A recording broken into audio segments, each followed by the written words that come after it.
What is going on, guys? I hope you're having an amazing day. Today we're going to be looking at Facts About Slavery Never Mentioned in School by Thomas Sowell. Now, I've heard of Thomas Sowell many times. I haven't seen this specific video, but I know for a fact that he's very well respected up in the conservative movement. For the most part, a lot of them hold him in high regard. Black, white, any color holds him in high regard because from what I see, he does his research. He debates politicians. He debates anybody pretty much, and he comes with facts. He's written many books. It seems like this specific video is referencing a book that he wrote before called White Rednecks and Black Rednecks, something like that. I don't even know. I'm gonna be honest with you. I don't know. Except I just know for a fact that this video right here has been recommended to me many times by many people in my comment section, by many people on this channel, in this sphere, in this, conservative sphere. So I'm just going to look at it. We're going to check it out and we're going to see what's going on. Let's get right into it. The instrumental use of the history of slavery today also underlies the claim that slavery grew out of racism. For most of its long history, which includes most of the history of the human race, slavery was largely not the enslavement of racially different people, for the simple reason that only in recent centuries has either the technology or the wealth existed to go to another continent to get slaves and transport them en masse across an ocean. People were enslaved because they were vulnerable, not because of how they looked. The peoples of the Balkans were enslaved by fellow Europeans, as well as by the peoples of the Middle East, for at least 6 centuries before the first African was brought to the Western Hemisphere. Before the modern era, by and large, Europeans enslaved other Europeans. Asians enslaved other Asians. Africans enslaved other Africans. And the indigenous peoples of the Western Hemisphere enslaved other indigenous peoples of the Western Hemisphere. Slavery was not based on race, but on theories about race. Only relatively late in history did enslavement across racial lines occur on such a scale as to promote an ideology of racism that outlasted the institution of slavery itself. Wherever a separate people were enslaved, they were disdained or despised, whether they were different by country, religion, caste, race, or tribe. In East Africa, the Maasai were feared slave raiders, and other African tribes, either alone or in conjunction with Arabs, enslaved their more vulnerable neighbors. As late as 1891, it was reported that Manyuema slavers had demoralized surrounding tribes, destroying crops, and famine reigned everywhere. Even in the early 20th century, Abyssinians were still raiding other Africans and carrying off slaves. It was 1922 before the British had gained sufficient control in Tanganyika to stamp out slavery there. Arabs were the leading slave raiders in East Africa, ranging over an area larger than all of Europe. See, and this is very strange to me. I just want you guys to understand this, right? Today, I see a lot of people of color. I'm not even going to say specifically black people because I see a lot of people of color from all different races, Arab, Muslim is a religion. I was going to say Muslim, not Muslim, duh. Except, what is it called? The Indians, the Latino, all of them blacks, all of them Africans. They all say that white people were the main problem back then. They all say white people were the main colonizers back then. They say that your people pillaged these villages. Your people, stole from us. You people stole our land. All of this stuff. But it also seems as though other colors of people, other ethnicities of people, also did things wrong. So to the people of color out there, I just want you to acknowledge that. Not to the people of color, to the people of color that say these specific things. I think you all should acknowledge that. We also had a say in a lot of this stuff back then too. Our ancestors also had a say in a lot of this stuff back then too. And they perpetrated these things. You know what I'm saying? But let's keep going. The total number of slaves exported from East Africa during the 19th century has been estimated to be at least 2 million. The form in which the story of slavery has reached most people today has been along the lines of the best-selling book and widely watched television miniseries Roots by Alex Haley. Challenged on the historical accuracy of Roots, Haley said, "I tried to give my people a myth to live by."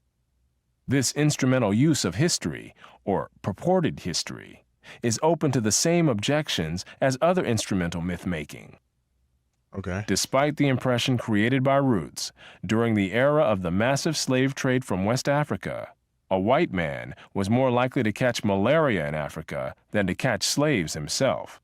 Mm. The average life expectancy of a white man in the interior of sub-Saharan Africa at that time was less than 1 year. By and large, men from Europe or the Western Hemisphere came to the coasts of Africa, bought their slaves, and left as soon as possible. Okay. Even so, the death rates among the white crews of the ships carrying slaves to the Western Hemisphere were as high as the death rates among the slaves themselves. Wow. It was only much later, after quinine and other medical measures enabled Europeans to survive where there were tropical diseases, was it possible for them to invade Africa in force and establish empires there. Okay, I see now. This is very interesting to me. Okay. So basically what this is saying right now, what the book is claiming by Thomas Sowell. Don't forget that we're watching a Thomas Sowell video technically. This person is just, it looks like an audiobook type of thing right here. He's just like repeating the words Thomas Sowell said. So basically, it seems as though white people, when they came to these, when they came to the African continent, and specifically these African countries, in Africa, they basically could not survive long enough to actually get slaves, even if they wanted to. So it seems as though they had to have, partners in crime, which I guess you can say, if you want to call it a crime back then. I don't know. Back then, it was a whole different thing. So if you want to call it a crime, you can. But, by today's standards, I'm not going to call it a crime because I don't want to judge by today's standards back then. But their partners back then were African people that brought these slaves to them. Is that what this is implying right now? That the white people got these slaves brought to them by African people, which we know should be true already. But I'm saying, is that what right there? What they just said, is that what that's implying? That's what I'm assuming. But by then, the Atlantic slave trade had already been ended. Okay. During the era of that trade, Africa was largely ruled by Africans who established the conditions under which slave sales took place. The crew of a slave ship was in no position to defy African rulers and their armies by going out across the land and capturing people willy-nilly. The stronger African peoples captured and enslaved the weaker peoples. Exactly. The same pattern found over the centuries in Europe, Asia, the Western Hemisphere, and Polynesia. In Nyasaland, the Ngoni and Yao swaggered over and terrorized other tribes.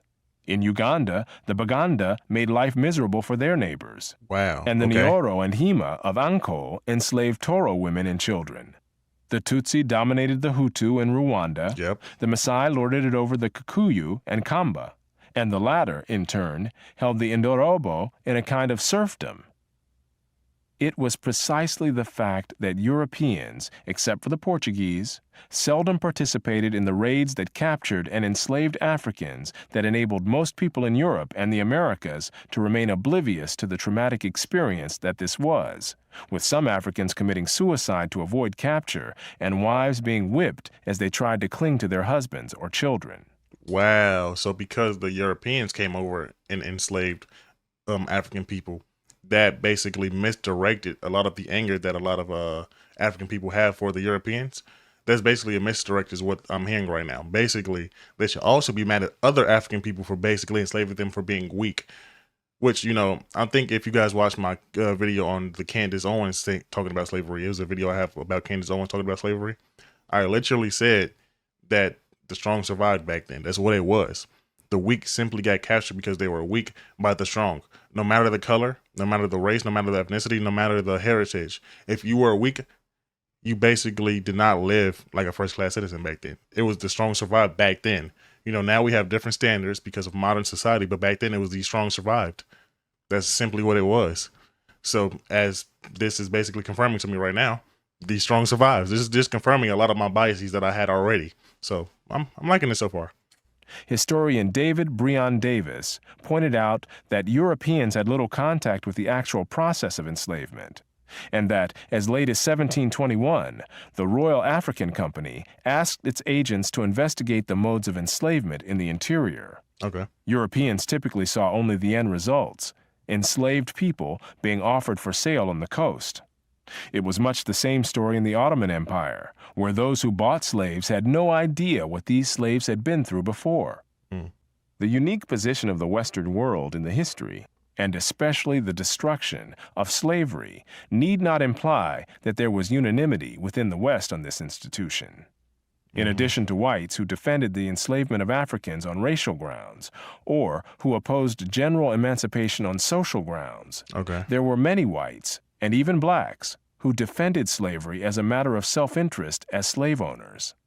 Although most black owners of slaves in the United States were only nominal owners of members of their own families, there were thousands of other blacks in the antebellum South who were commercial slave owners, just like their white counterparts.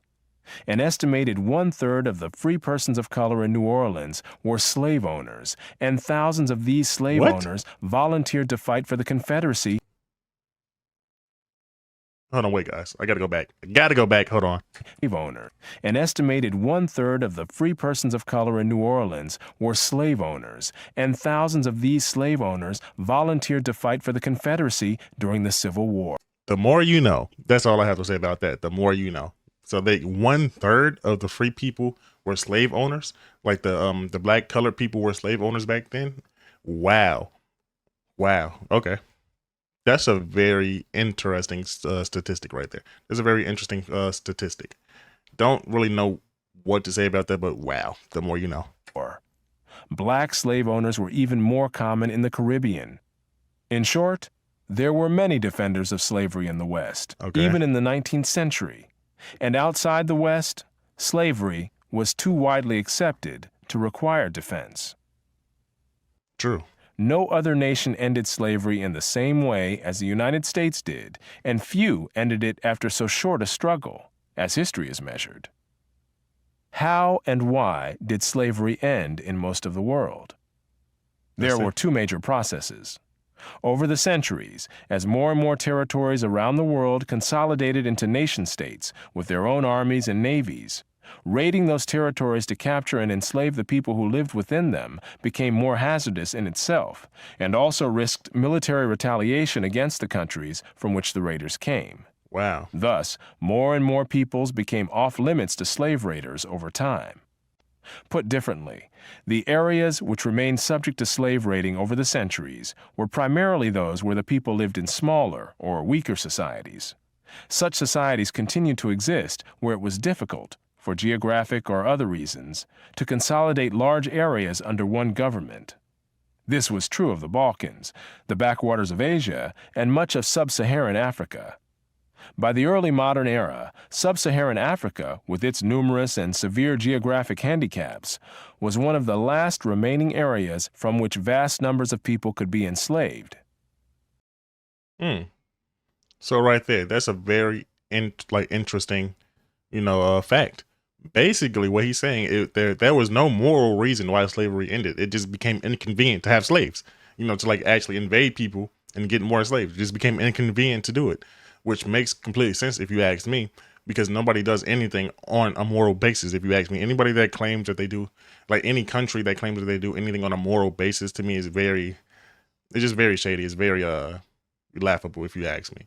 People just do things in their own self-interest, if you ask me. That's just human beings in general. So the fact that it was inconvenient is why slavery ended, which I'm okay with that fact. Let's be honest, here. Slavery only ended because people found it inconvenient to get more slaves from other nations, which makes sense. But with that being said, this was actually a very good video by Thomas Sowell. This pretty much confirmed a lot of my biases that I had, and it confirmed a lot of my theories that I had. It gave me a lot more insight, a lot more, detail within the slave trade, because the Candace Owens video was very surface level, which is okay because if you're just getting introduced to some of these facts, you need the surface level topics, but this got way more into detail about the certain tribes, the certain areas, the certain the very, very specific areas that actually got taken over by other nations and all of that. The one that stood out to me with the Hotel Rwanda, from the movie, that example, that very much stood out to me because we all know about that one. Except with that being said, if you enjoyed this video, my name is yedotti. Peace.